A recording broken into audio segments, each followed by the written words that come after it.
I do understand when people are breaking the law, but overall, being unhoused is not against the law.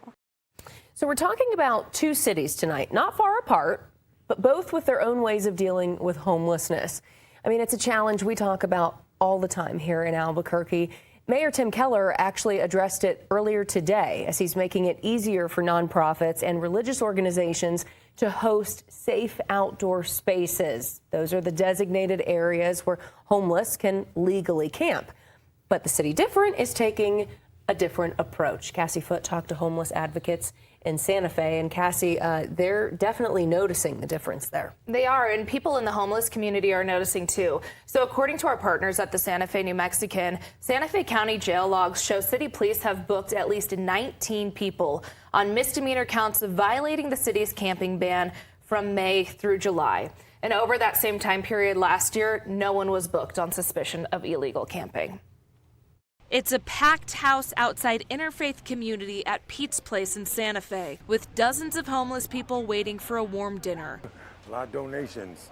Thank God for good people. Including Dragon Lee. He's been homeless for 3 years. On rare occasions, I crash here, but for the most part, I'm in a tent. So it's not bad.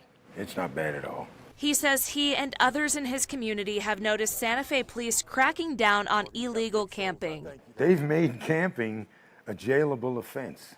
A spokesperson for Santa Fe police says the department filed 47 citations all of last year alleging illegal camping. So far this year, they've issued 33 citations related to illegal camping. And in the last 3 months, 19 people have gone to jail accused of camping illegally in city parks. That's according to jail logs accessed by our partners at the Santa Fe New Mexican. We'll see people not come in for services for a while, and that's when we hear that they've ended up in jail for whatever reason, and a lot of it lately has been due to camping. Karina Lopez is the executive director of Pete's Place. Criminalizing the issue when there's such a lack of affordable housing, getting into treatment services is challenging.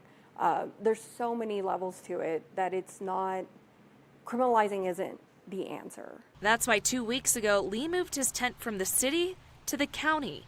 He says he can live more peacefully there. You better bring your A game, because it is survival. You've got other campers, you've got weather, you've got the police. So Santa Fe police say their bicycle patrol team writes most of those citations for illegal camping. They have increased staffing in that unit, which could account for the increase in citations. That makes sense. We also, as we had said, heard from Albuquerque's Mayor Tim Keller earlier today about some changes city officials are making here in Albuquerque, because he is really pushing for more nonprofits and churches, for example, to get involved in setting up these safe outdoor spaces. Yeah, and today the city held a news conference at New Creation Church in the International District. It hosts a safe outdoor space, which is a designated area where people can legally camp. This is it right here off of Zuni. They have about 7 people living here now, but they were having trouble with some of the regulations by the city, including the 24-hour security services required. So Mayor Keller says he is lifting that requirement now on a case-by-case basis. But we asked him about the city's policy on enforcing laws prohibiting camping in certain public places, including sidewalks, parks, or publicly owned spaces. We try and balance civil rights and the law, because it is not illegal to just be in a park or be standing on a sidewalk. And I know a lot of people don't like that, but that's literally in the Bill of Rights. So just to remind folks, there's that. So Mayor Keller says what is illegal is defecation, blocking a sidewalk or a thoroughfare, or camping near children's schools or playgrounds. So he says the city provides notice to people if they are breaking a city law. Then they'll offer services, transportation. They'll even offer to store some of their belongings, and then they'll ask the people to leave.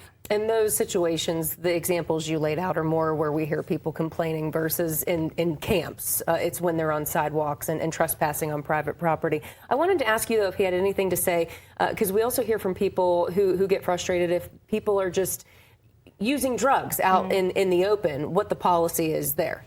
Yeah, so that's a little different. That's when APD gets involved. But because of our McClendon settlement, a low-level narcotics possession is not a reason for arrest. It's only a reason for a citation unless you're cited 3 times. Okay, yeah, a lot with the McClendon settlement. We have all of our coverage on that at KOB.com. Great explainer. Thank you, Cassie. Thanks.